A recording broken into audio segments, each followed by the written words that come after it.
5:21.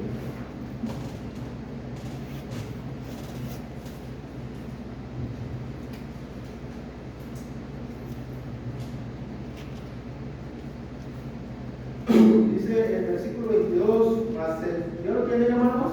Sí. Acá el hermano Magallanes lo manda. Gálatas 5:22.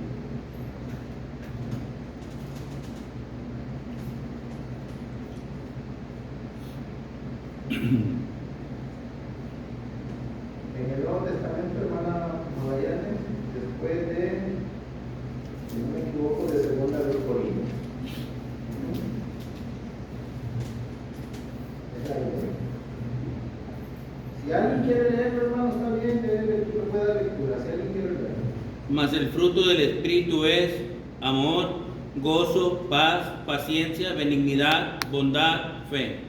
Ok, hermano, vamos a leer por un momento ahí para tomar el título de lo que queremos decir. Y Pablo dice, más el fruto del Espíritu.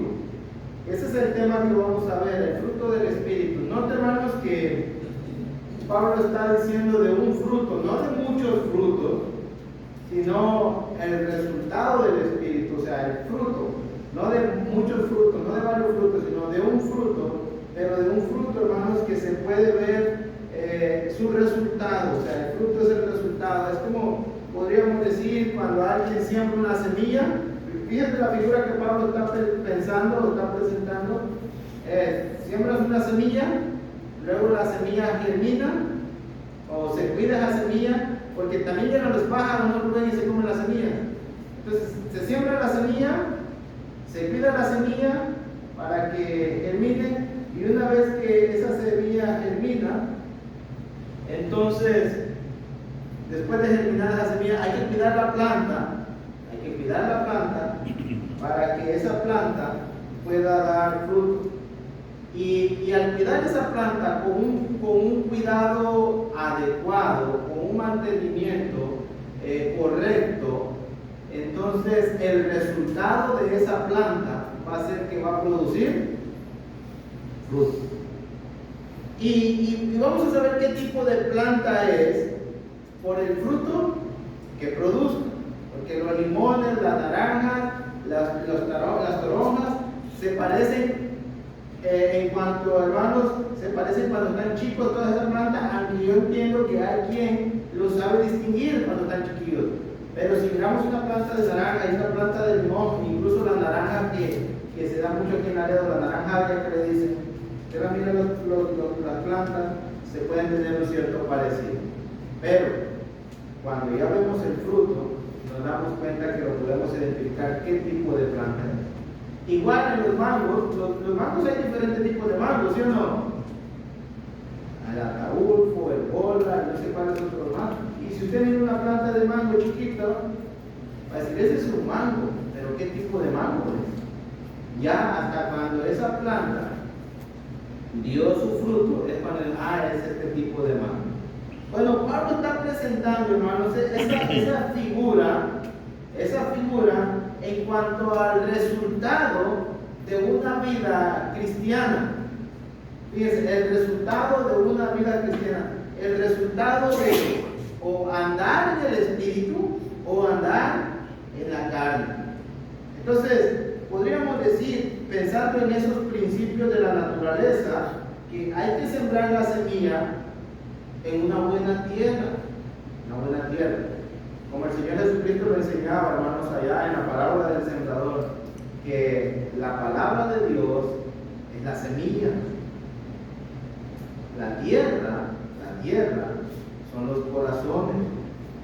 O sea, cuando se siembra la semilla, la palabra de Dios en una buena tierra, esto es, la palabra de Dios cae en corazones sinceros, en corazones buenos, en corazones sinceros que están dispuestos a obedecer la palabra de Dios. Ese es un buen terreno donde se siembra la palabra de Dios. 2. La semilla germina. ¿Y cuándo es cuando la palabra de Dios germina en el corazón de las personas? O en el corazón de, bueno, cuando produce fe en nuestra vida. Y luego, después de que produce esta fe, ya una vez al cuidar la semilla o esa fe germinada, nace la planta. Y es donde nace, hermanos, decimos entonces andar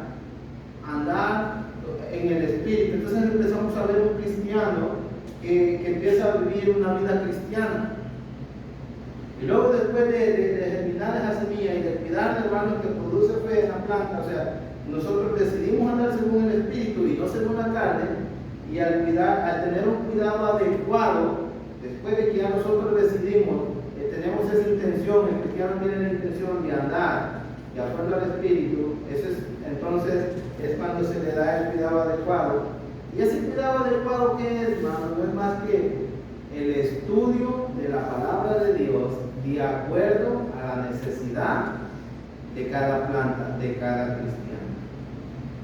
Se bautiza el cristiano, se le predica el evangelio a la persona, nace fe en esa persona, esa semilla germina, produce fe, luego después de cuidar a esa persona que se le predicó y que produjo fe, entonces cuando nace ese cristiano y decide vivir una vida cristiana. Y después viene el estudio adecuado, enseñarle los mandamientos de Dios, como dice Mateo capítulo 28, versículo 20. Entonces, el estudio de la palabra de Dios, un estudio adecuado, de acuerdo a la necesidad, conforme a la necesidad de cada cristiano, de acuerdo a la necesidad de cada actitud, de cada carácter de nosotros.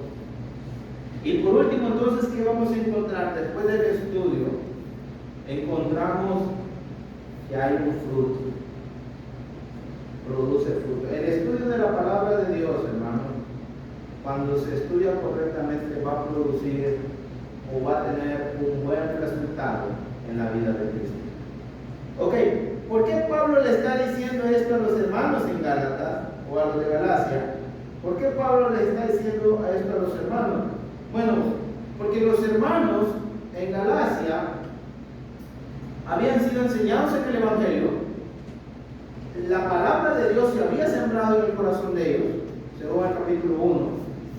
Esa palabra o esa semilla había germinado, había producido fe en ellos, pero ahora esa plantita, hermanos, no estaba siendo cuidada adecuadamente, porque ahora la iglesia en Galacia estaba, hermanos, a punto de ser engañada por falsos maestros que estaban predicando un evangelio diferente.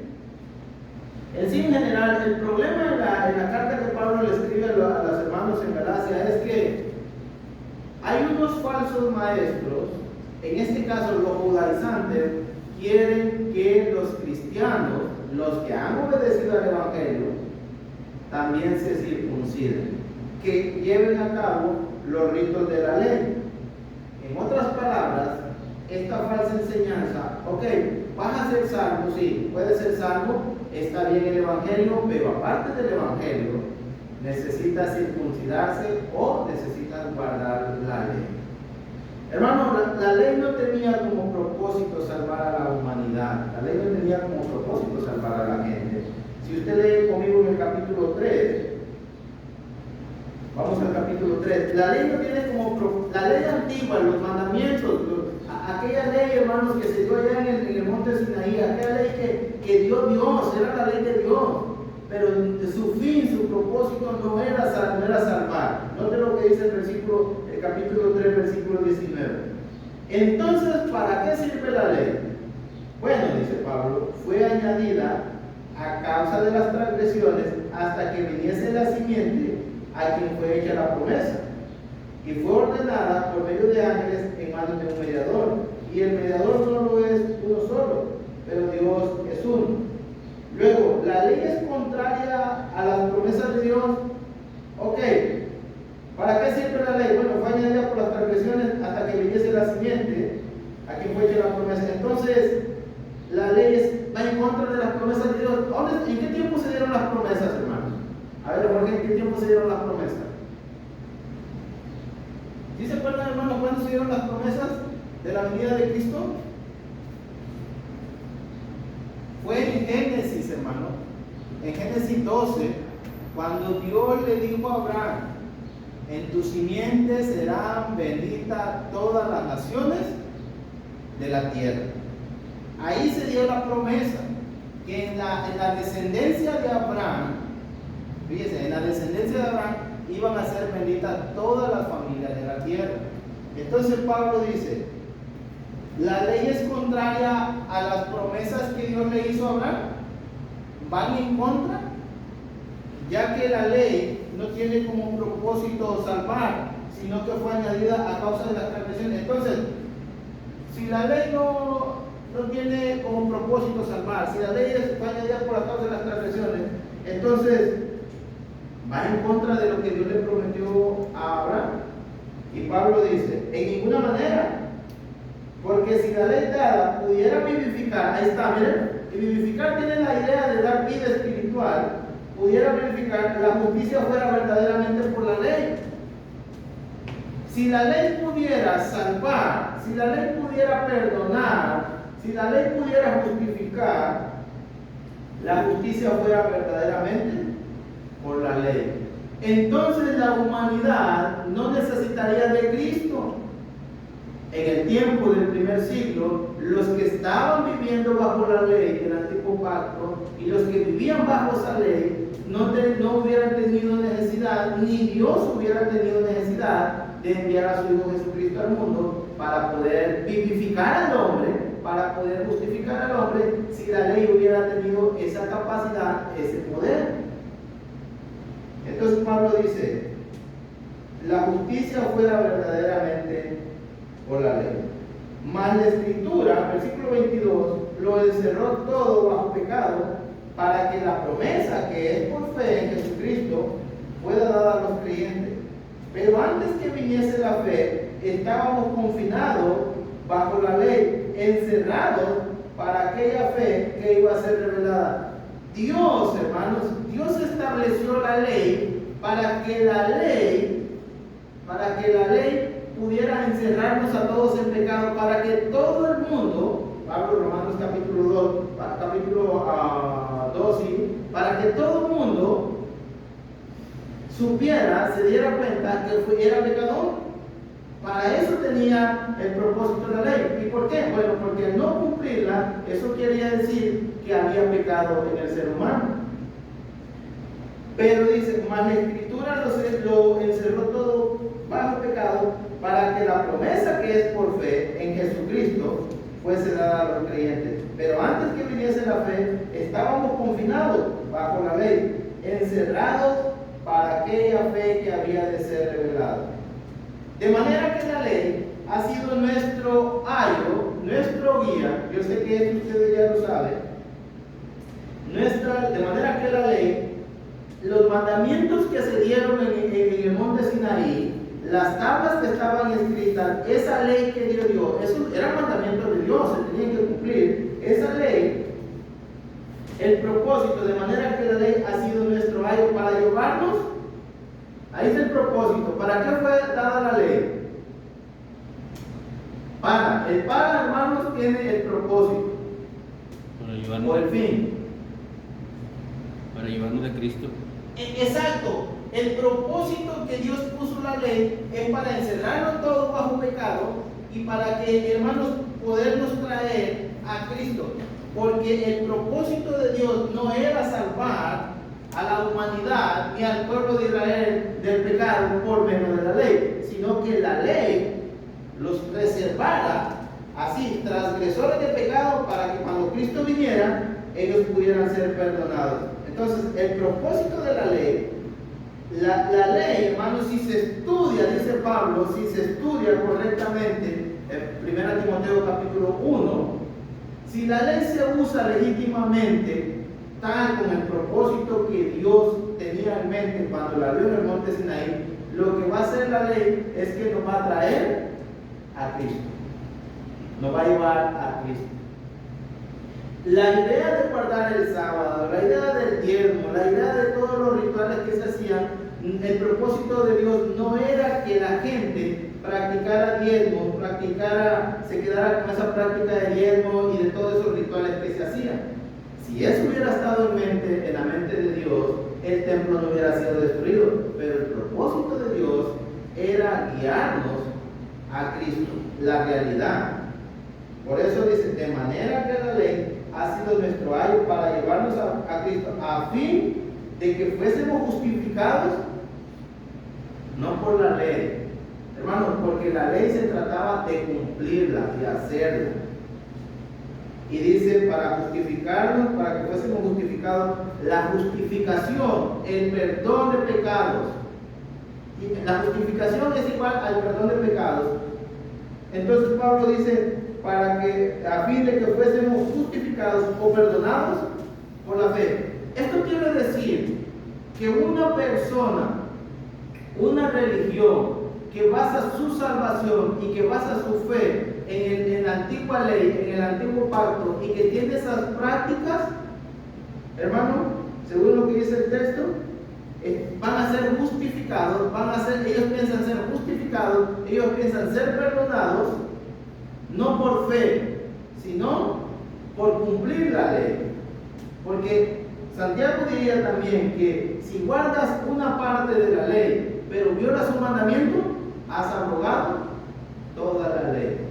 Entonces, la salvación, la justificación, el perdón de los pecados, no es por guardar la ley antigua, no es por guardar la ley, sino por la fe en Cristo, en el Evangelio, en la muerte, en la sepultura y la resurrección de Jesucristo.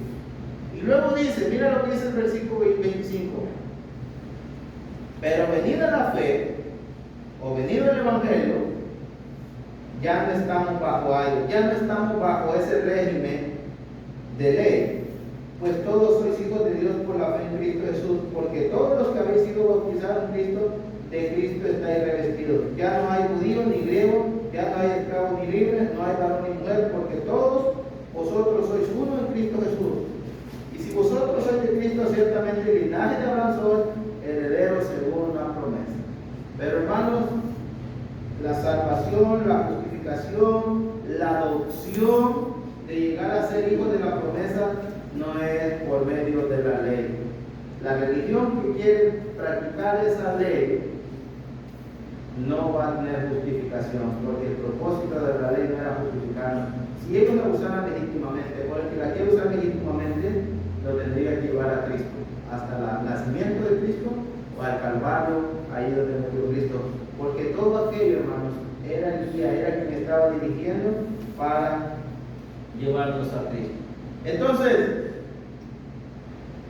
los cristianos judaizantes que habían vivido bajo la ley toda su vida, ahí es donde vamos, ¿por qué estamos hablando de la ley? Bueno, esos que habían vivido practicando esa ley que se había dado en el monte Sinaí, ahora en la era cristiana, ahora ya no en la era de la ley, sino en la era cristiana, la era de la gracia, ellos quieren que los hermanos que fueron bautizados por la obediencia al Evangelio, quieren que practiquen también la ley. Esto es, si no se circuncidan, no pueden ser salvos. Tienen que obedecer el Evangelio y también circuncidarse para ser salvos. Y eso, hermanos, es lo que estaba haciendo un tropiezo para los hermanos en Galacia. Estaban tropezando, les estaba estorbando para seguir adelante en la vida cristiana. Pero ¿cómo se reflejaba, hermanos?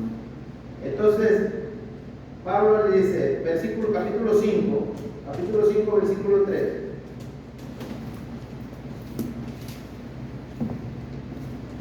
Versículo 1, vamos a leer primero, luego vamos a leer el 13.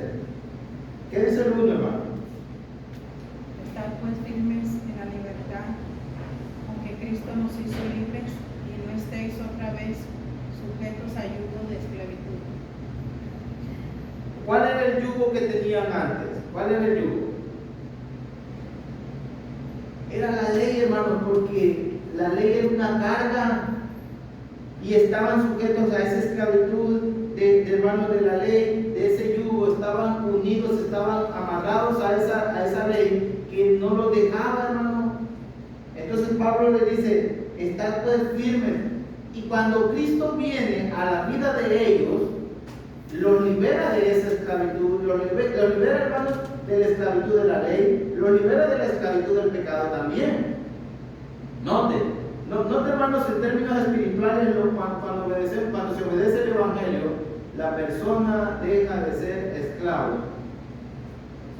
Muchos esclavos de religiones, hablando de algunas religiones de las cuales veníamos, pero todos dejamos de ser esclavos del pecado, de ese yugo de esclavitud del pecado, según Juan capítulo 8, versículo 32.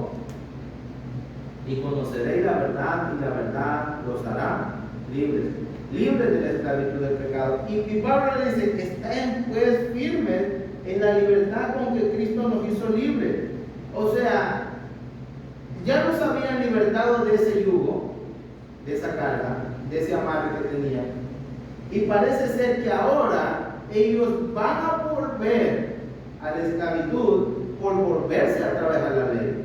O quieren volver otra vez a la esclavitud. Entonces Pablo les dice, no, ya están libres, pues estén firmes en la libertad, no se dejen mover de esa libertad.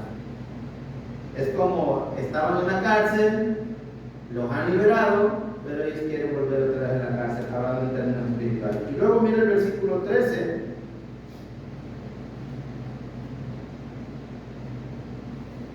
Porque vosotros, hermanos, a libertad fuisteis llamados. Note, hermanos, que cuando viene el cristianismo es un llamado a la libertad, hablando espiritualmente, a libertad, hermanos, del pecado, a libertad de religión como los judíos. Solamente, dice Pablo, que no uséis la libertad como ocasión para la carne, sino servidos por amor los unos a los otros. Porque la ley, en esta sola palabra se cumple: amarás a tu prójimo como a ti mismo. Del otro lado, si han sido libertados de la ley, ¿qué decía la ley? ¿Qué decía la ley? Más en la segunda tabla, ¿qué decía? Tenía que ver con el prójimo, tenía que ver no matarás, no hurtarás, no desearás a la mujer de tu prójimo. Y Pablo dice, la ley en esta sola palabra se cumple: amarás a tu prójimo como a tu mismo. Porque parece, hermanos, que como los hermanos en Galacia se han dado cuenta que están libres, que tienen libertad como cristianos, que ya no están sujetos a la ley, aquella ley que Dios dijo, bueno, ya esa ley quedó abrogada, ya esa ley ya no existe, ya no tenemos nosotros por qué cumplir esa ley, ya esa ley no nos debe de gobernar. Estamos libres de hacer lo que nosotros querramos. Si yo le leo Éxodo 20,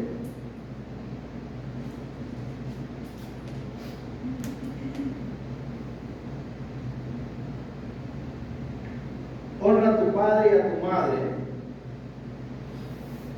no matarás, no cometerás adulterio, no hurtarás, no hablarás con tu prójimo falso testimonio, no codiciarás la casa de tu prójimo, no codiciarás la mujer de tu prójimo, ni su siervo, ni su criada, ni su buey, ni su asno, ni cosa alguna de tu prójimo. Entonces, ¿qué es lo que está pasando con algunos cristianos? Ya no están bajo ese régimen, pero ¿qué piensan ellos? Bueno, ya no debemos de guardar la ley, ya no debemos guardar esos mandamientos que fueron escritos por la ley. ¿Ahora qué vamos a hacer? Pues estamos libres, vamos a vivir como nosotros, ya no tenemos ninguna ley. Como aquella ley ya fue quitada, como aquella ley ya fue abolida, como ya no estamos bajo aquella esclavitud, ahora tenemos libertad, ahora podemos hacer lo que queramos. Y note que Pablo dice en el 13, fuiste libertados o fuiste llamados a libertad, solamente que no uses la libertad como ocasión. Ese pasaje es clave, como ocasión para la libertad. Lo que ellos consideraban que se habían liberado de la ley, ahora como ya tienen libertad, como ya la ley no los puede acusar, como ya la ley ya no puede venir sobre ellos, porque antes el que violaba la ley era castigado de acuerdo como estaba el mandamiento, y como ahora ya no van a ser castigados, entonces ellos dicen, no, vamos a vivir en el adulterio, en la fornicación, en los deseos de la carne, que es lo que vamos a ver del versículo 16 en adelante. Y no solamente en eso, sino, hermanos, note también que Pablo dice que hemos sido libertados. El versículo 13, no nos vayamos de ahí todavía. No se debe usar la libertad cristiana como para vivir. Este pasaje con 1 Corintios, hermanos, capítulo 6, versículo 12, todo me es lícito, pero no todo. Tenemos libertad, pero la libertad está restringida. Esa libertad que venimos a tener en Cristo no es para, dice el texto, solamente que no use la libertad como ocasión para la carne, para vivir bajo los deseos de la carne. Y luego dice también, ¿para qué es la libertad según el versículo 13? Si no servíos, hermano, éramos esclavos. Directamente nosotros, tanto los judíos del tiempo de Pablo, como muchos hermanos que han venido por las décadas, y nosotros éramos esclavos de religiones que nos imponían grandes cargas, y Cristo nos libertó a través del Evangelio, pero nos libertó para que, dice Pablo, para servirnos por amor los unos, no para que vivan en el pecado, como diría en Romanos capítulo 6, que perseveraremos en el pecado para que la gracia abunde. Ahora tengo libertad, ahora yo entiendo que tengo libertad, porque, hermanos, cuando estábamos en una religión, no hacíamos las cosas, porque nos decían que si lo hacíamos, estábamos mal. Cosas que nosotros, cuando venimos a Cristo, nos damos cuenta que realmente no están malas. Pero muchas veces esa libertad la usamos mal. Por eso Pablo dice, no la usen para ocasiones para la carne. Y luego, hermano, dice, si no servidos por amor los unos a los otros. En la mente de Dios está libertarnos, en este texto, de sacarnos de la esclavitud religiosa y de la esclavitud del pecado. En otras palabras, de perdonarnos y de justificarnos para que nos sirvamos los unos a los otros. ¿Por qué? Servíos Por amor. los unos a los otros con... Una cosa es hacer las cosas, otra cosa es hacerlas por amor. Ejemplo, las esposas en los hogares sirven la mesa, preparan la comida y le ponen todo el amor y limpian la mesa y todo, y lo tienen ahí, y vende mi esposo, mi familia, vamos a comer, y lo hacen por amor. Porque al final de cuentas muchas veces nosotros hasta como maridos no les damos ni para las cocas, y lo hacen porque lo quieren hacer. Pero usted va a un restaurante, la persona, la mesera o el mesero que lo atiende y que le sirve, no lo hace por amor, lo hace por lo que le vamos a pagar. Entonces, una cosa es hacer las cosas y otra cosa es hacerlas por amor.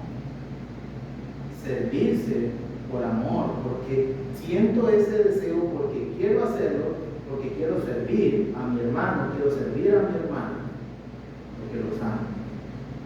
Que fue lo mismo que le pasó a la iglesia de Cristo en Éfeso, que servían a Dios, pero no lo servían por amor, ni con amor, simplemente una vida rutinaria. ¿Y por qué quiero llevarlos a todo esto? Bueno, todavía no llegamos al punto.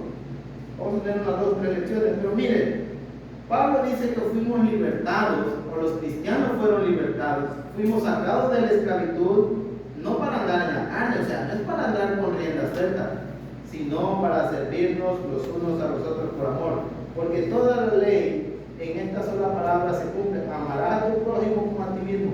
Y luego dice el versículo 15, noten, y eso quiere decir que la iglesia en Galacia estaba pasando algo en las relaciones personales. Pero si os mordéis y os coméis unos a otros, mirad que también os consumáis unos. Tengo libertad, hermano, para hacer lo que yo quiera. No estamos dispuestos a servir, dice Pablo, sino nos estamos mordiendo y nos estamos comiendo los unos a los otros. Pablo les dice, no fueron llamados para eso, no fueron libertados para eso.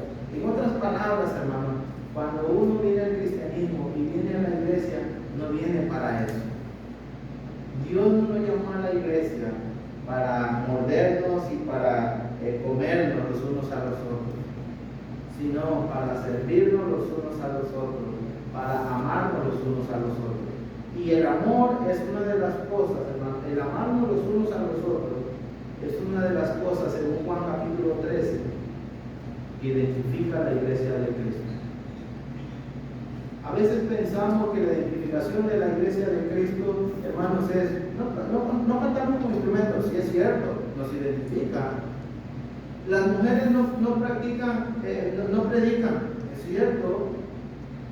La iglesia de Cristo no predica a las mujeres porque así parece la palabra de Dios, pero algo que nos identifica es el amor, que nos tengamos los unos por los otros, y es el servicio que tengamos los unos para los otros. Y era lo que identificaba a la iglesia del primer siglo.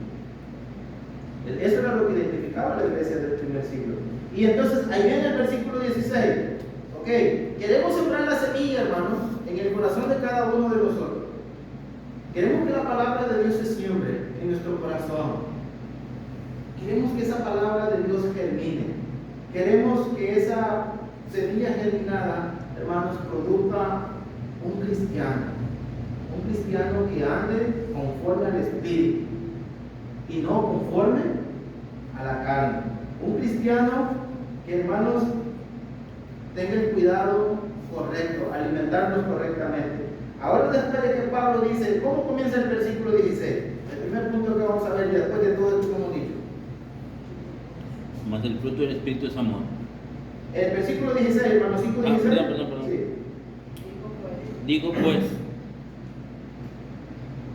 Digo pues, tiene que ver con todo lo que Pablo ha dicho. Hemos sido libertados. Dios nos ha libertado para esto, nos ha libertado para lo otro. Dios no nos ha libertado porque andemos en la carne. Dios no nos ha libertado para que nos comamos y para que nos mordamos. Esto es para que nos ofendamos, para que nos lastimemos, para que nos maltratemos. Dios nos ha llamado para esto. Entonces dice Pablo, en base a esto les digo pues, anden o andad en el Espíritu y no satisfagan los deseos de la carne. ¿Cómo podemos, hermano? ¿Cómo podemos llegar a ser esos árboles espirituales que produzcan ese fruto que tanto anhelamos? Bueno, versículo 16. Número 1 es andando en el Espíritu. Andando en el Espíritu. ¿Qué entienden ustedes, hermanos, por andar en el Espíritu? ¿Qué entienden? A ver, ¿qué entiendes tú por andar en el Espíritu? Andar de acuerdo a la voluntad de Dios, mi hermano. Estar de acuerdo a la voluntad de Dios. ¿Está bien, hermano? ¿Alguien más? Vamos tratando de sembrar la semilla en nuestros corazones. Ya lo repetimos en Efesios. Esta frase se repite en Efesios 5 veces. Andar en el Espíritu. ¿Qué entiendes? Rubén, andar en el Espíritu. Andar conforme el Padre quiere que yo Recuerdan que les comentaba en Efesios, cuando estudiamos Efesios, que andar tiene que ver con la forma de vida que tenemos todos los días. Tiene que ver con el estilo de vida, con la conducta, cómo nos conducimos todos los días. Entonces, Pablo vuelve a usar esta palabra y dice, vivan de acuerdo o anden en él. Hay unas personas que piensan que andar en el espíritu es andar en un éxtasis. Realmente Pablo no está diciendo anden como si anduvieran bien drogados, no. Un pasaje, vamos a Efesios 6. Vamos a Efesios 6, versículo 17. Tiene que ver con la conducta, hermanos. Tiene que ver con la forma como nos conducimos todos los días. Tiene que ver con el estilo de vida. Tiene que ver cómo vivimos. ¿Qué dice Nora, hermana? ¿Qué dice el 17? Efesios 6, 17. Y tomad el yelmo de la salvación y la espada del Espíritu, que es la palabra de Dios. ¿cuál es la espada del Espíritu? ¿Cuál es el arma poderosa que tiene el Espíritu? Y estamos hablando del Espíritu Santo. Y el mismo texto le dice, ¿cuál es la espada? Palabra de Dios. Entonces, cuando Pablo dice que se tiene que andar en el Espíritu, es que se tiene que poner la palabra de Dios a un lado y caminar y conducirnos y tener un estilo de vida que vaya de acuerdo o conforme a lo que la Biblia dice o lo que la Biblia enseña. Cómo debemos de comportarnos, cómo debemos de vivir, cómo debemos de reaccionar, cómo debemos de actuar. Eso es lo que trata de decir Pablo. Anden, tengan un estilo de vida, una forma de vida que vaya de acuerdo a lo que el Espíritu Santo ha revelado. Entonces, es lo primero que tenemos que hacer. Y ahí es donde trabajamos, hermanos, para conocer lo que la Biblia dice, para poder andar en el Espíritu. Pero también, ¿qué más podemos encontrar en Gálatas capítulo 5, versículo 16? En esa frase de andar en el Espíritu. Yo tengo algo que decir, pero voy a esperar a ver si ustedes también lo captan. Ya dijimos que es un estilo de vida, una forma de vivir, cómo nos comportamos, en cualquier lado que andemos, hermano.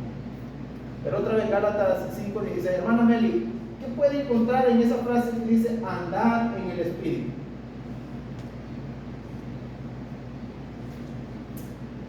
Por lo que a veces oímos, hermano, o a veces nosotros escuchamos, que hay gente que piensa que andar en el Espíritu es algo que se produce o es algo que sucede simplemente porque Dios lo quiere o porque el Espíritu Santo lo quiere. Pero realmente, ¿qué dice Pablo a los Gálatas? ¿Qué les está diciendo?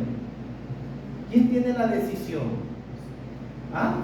¿Se da cuenta, sí, hermana? ¿Te das cuenta que uno mismo decide? ¿Sí o no? Porque si no, Pablo le hubiera dicho, bueno, van a andar conforme al Espíritu, el Espíritu va a hacerlo todo y ustedes no van a hacer nada. Pero Pablo le dice, ustedes tienen que tomar la decisión, cómo quieren comportarse, cómo quieren conducirse, cómo quieren vivir la vida, la libertad que Dios, a la cual Dios, por eso les dice, anden en el Espíritu, ustedes pueden decidir. Y es una decisión de cada quien. ¿Sí, hermano? Hermano, y es que cuando nosotros alimentamos el Espíritu con la palabra de Dios, nosotros vamos a hacer o vamos a imitar a Cristo de alguna forma y Cristo se hace visible en nuestras vidas, hermano. Claro.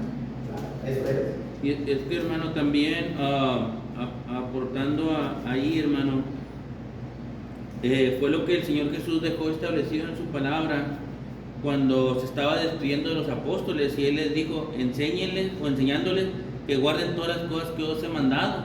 Entonces, el mismo Señor nos está pidiendo que llevemos esa forma de vida, que llevemos ese mismo estilo de vida. Y el apóstol Pablo, ahí haciendo referencia a lo que usted mencionaba en la carta a los Efesios, pero en el capítulo 5, les dice en el capítulo 5, versículo 15, mirad pues con diligencia cómo andéis, no como necios, sino como sabios. Y cómo es esa manera de vivir sabiamente, y aprovechando bien el tiempo, porque los días son malos.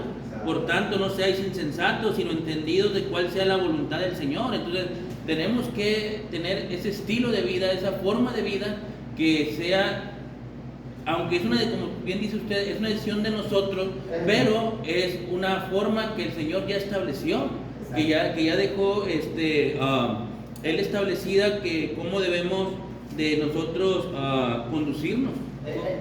La palabra de Dios, ahí va, la palabra de Dios nos enseña lo que debemos hacer y cómo lo debemos hacer. ¿Estamos de acuerdo? Pero ¿sabe qué? El llevarlo a cabo ya no es asunto de Dios ni de la palabra de Dios, es un asunto nuestro. Guiándonos el Señor lo que debemos hacer, porque la palabra de Dios aquí donde estamos nos está diciendo que tenemos que andar de acuerdo a lo que la palabra de Dios nos enseña. La palabra de Dios nos va a enseñar cómo es que debemos andar, y Efesios 4 en adelante nos dice mucho. Ahora, lo que corresponde de ahí para adelante ya no es un asunto de Dios, ya no es un asunto del Espíritu Santo, ya es un asunto, nosotros tomamos la decisión Y estamos hablando de la libertad, que Cristo nos llamó a la libertad, ¿sí o no? Entonces, Dios nos deja en libertad y en el libre albedrío de que el cristiano pueda decidir si quiere obedecer, como dice Mateo capítulo 28, versículo 20. Nosotros los cristianos decidimos si queremos obedecer los mandamientos de Dios.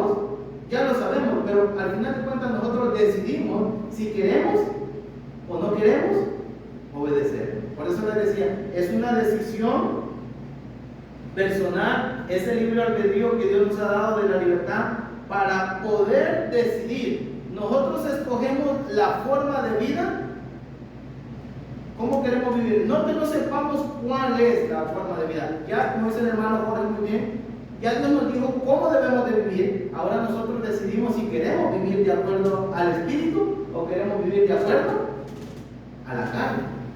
¿Estamos de acuerdo? Dios no nos obliga, Dios no nos lleva a la fuerza. El Espíritu Santo no nos lleva a la fuerza a vas a vivir conforme al Espíritu y va a ser algo que va a suceder a la fuerza y que usted y yo vamos a ir involuntariamente. No. Es algo que hacemos nosotros mismos. ¿Cómo el Espíritu Santo, hecho nomás por dos pasajes, cómo el Espíritu Santo convenció a los 3,000? ¿Cómo convenció el Espíritu Santo a los 3,000 de que eran pecadores? Por la palabra predicada de Pedro. Y ellos, el Espíritu Santo los obligó a que creyeran y a que obedecieran. No, ellos fueron compungidos con la palabra y ellos tomaron la decisión y dijeron, hemos pecado. Y es la forma como trabaja el Espíritu Santo en la vida de nosotros. En aquellos, por escuchar el mensaje que dio el apóstol Pedro, ahora nosotros, por leer las palabras que están escritas en el Nuevo Testamento, entonces es cuando nosotros somos compungidos y nosotros decidimos obedecer a lo que los apóstoles y a lo que la palabra de Dios en el Nuevo Testamento nos enseña. Pero si ustedes se dan cuenta, en el mismo Hechos, si no me equivoco, en el capítulo 7, vayan conmigo, ahí a Hechos, en la predicación de Esteban. ¿Qué pasó en la predicación de Esteban, hermano? En el versículo 7, sí, versículo 51 en adelante.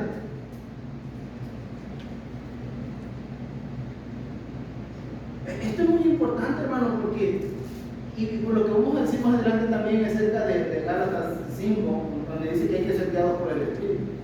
Ellos se negaron a oír a Esteban, a oír la palabra por medio de Esteban. Dice, ¿cuál leerlo?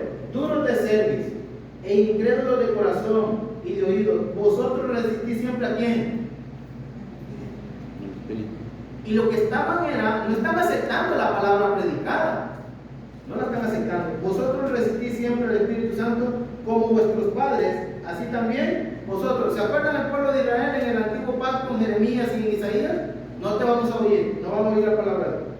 ¿A cuál de los profetas no persiguieron vuestros padres?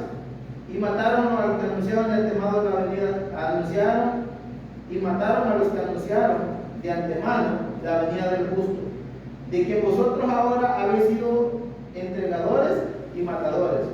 Y vosotros que recibisteis la ley por disposición de ángeles y no la guardasteis, oyendo estas cosas, ¿qué fue el versículo ese que estamos ahí? Versículo 54, ¿qué dice?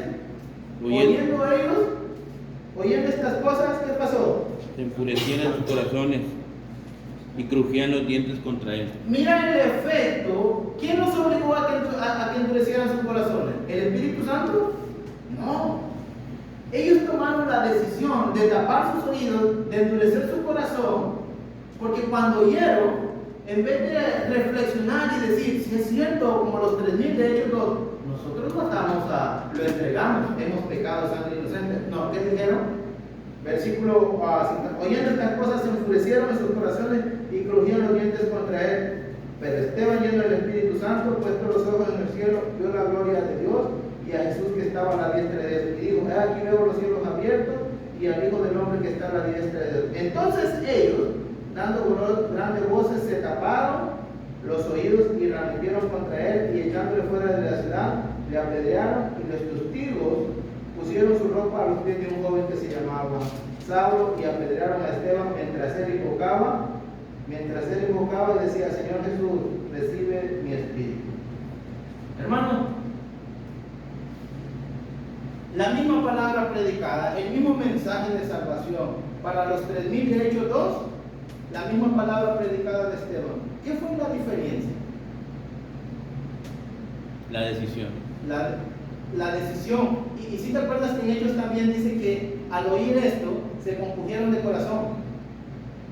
El Espíritu Santo, hermanos, trabaja de la misma manera, pero tiene que ver el corazón, tiene que ver la mente de uno y qué decisión va a tomar, porque los de Hechos 2, aquellos 3,000, entendieron, aceptaron que ellos habían pecado y que habían crucificado al Señor Jesucristo, que lo habían entregado al Imperio Romano y que ellos eran culpables de pecado.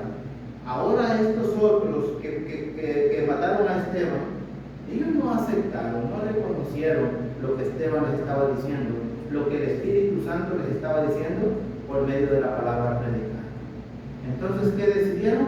Taparse los oídos y mejor, como dice, muerte el perro, se acaba la rabia. No queremos oír más de Dios, vamos a matar a Esteban para que ya no nos predique más.